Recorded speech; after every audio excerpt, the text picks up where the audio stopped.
Hi guys, welcome back to my YouTube channel. ఈరోజు అనుకోకుండా తిరుమలకు పోల్సి వస్తుంది. అంటే మా మామయ్య వాళ్ళు వచ్చినారు కదా, సో చూద్దాం దర్శనం కుదురుతుందో అని చెప్పి సడన్ గా లీవ్ పెట్టాను. అంటే ఇంకా నాకు వర్క్ స్టార్ట్ అవుతుంది అనగా ఒక 2-3 మినిట్స్ ముందర నేను మా మేనేజర్ కి రిపోర్ట్ చేశాను, ఈరోజు రావట్లేదు, లీవ్ తీసుకుంటున్నా అని చెప్పి. లెట్స్ గో, వెళ్దామా మరి. తిరుమలకి వెళ్తున్నాం కదా, అలిపిరికి వెళ్ళి అక్కడ చెక్ ఉంటుంది, సెక్యూరిటీ చెక్ తొందరగా అయిపోతే బాగుంటుంది. ఒక 15-20 మినిట్స్ అది అయిపోతే ఇంకొక హాఫ్ అన్ అవర్ లో మళ్ళీ తిరుమలకు వెళ్ళిపోవచ్చు. ఒకవేళ కుదిరితే తిరుమల బ్యూటీని చూపిస్తాను మీకు, అంటే ఆ ఘాట్ రోడ్ సెక్షన్ బ్యూటీని. Let's go guys.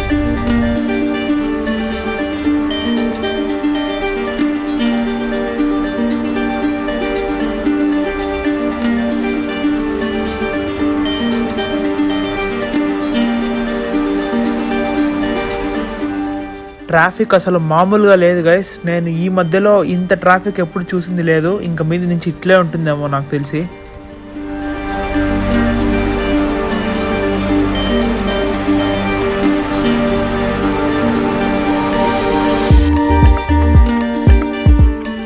To the guys out there, information ఏంటంటే తిరుమలకు పోయే వాళ్ళు ఎవరైనా సరే దీన్ని దాటకుండా పోరు. దీన్ని దాటితే ఖచ్చితంగా ఇక్కడ ఆపకుండా పోరు అని చెప్పి అనుకుంటాను. ఎందుకంటే ఏదైనా బస్సులో వెళ్ళే వాళ్ళు, అర్జెన్సీలో ఉన్న వాళ్ళు ఓకే, కానీ లేదంటే ఈ టెంపుల్ భలే ఉంటుంది గైస్. మంచి పీస్ వైబ్స్ ఉంటాయి లోపల, చాలా బాగుంటుంది. అలా అలా చిన్నగా ఘాట్ రోడ్ని చూసుకుంటా, ఈ నేచర్ని ఎంజాయ్ చేసుకుంటూ తిరుమలకు రీచ్ అయిపోయాం మేము. జనరల్గా మనమంతా తిరుమలలో అడుగు పెడితే ముందు కంటికి కనబడేదే అంతులేని క్యూ లైన్.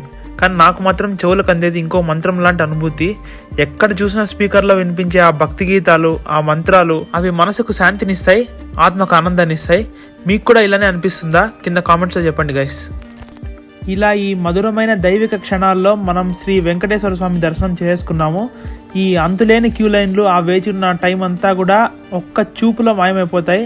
ఇంకా దర్శనం అయిపోయిన తర్వాత మనకు గుర్తొచ్చే నెక్స్ట్ విషయం ఏంటి తెలుసా? ప్రసాదం. ఆ ప్రసాదం టేస్ట్ చూసిన తర్వాత ఇంకా దేవుడు మనకి ఆశీర్వాదం ఇచ్చేసినాడు, అయిపోయింది అనిపిస్తుంది.